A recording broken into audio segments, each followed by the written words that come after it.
I'm Brittany Lewis with Forbes Breaking News.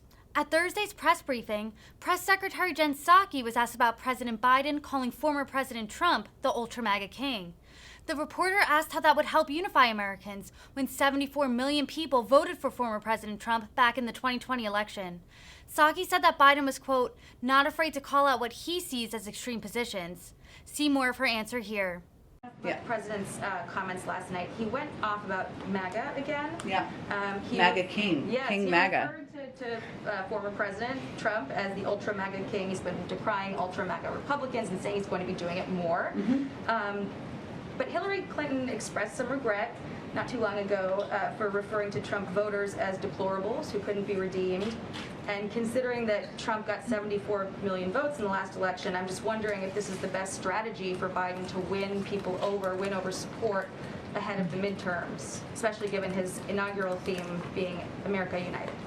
Well, I would say that the president is not afraid to call out what he sees as extreme positions that are out of line with where the American people stand, and whether that is supporting a tax plan that will raise taxes on 75 million Americans making less than $100,000 a year, or whether it is supporting efforts to overturn Roe v. Wade, something that 2/3 of the American people, in a Fox News poll, may I add, supported.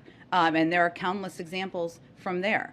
The president believes that there is still work we can do together. The Bipartisan Innovation Act is a good example of that.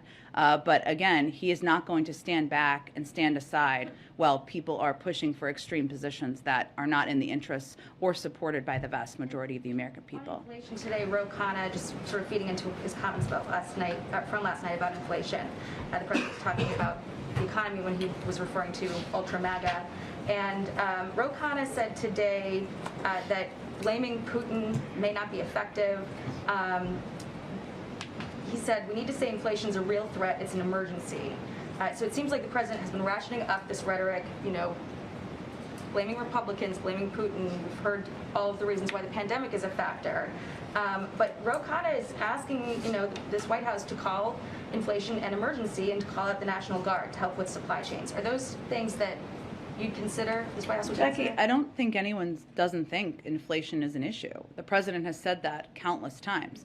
The question is, it doesn't matter what you call it. The president just gave a speech on it yesterday. The question is, what is your plan to address it?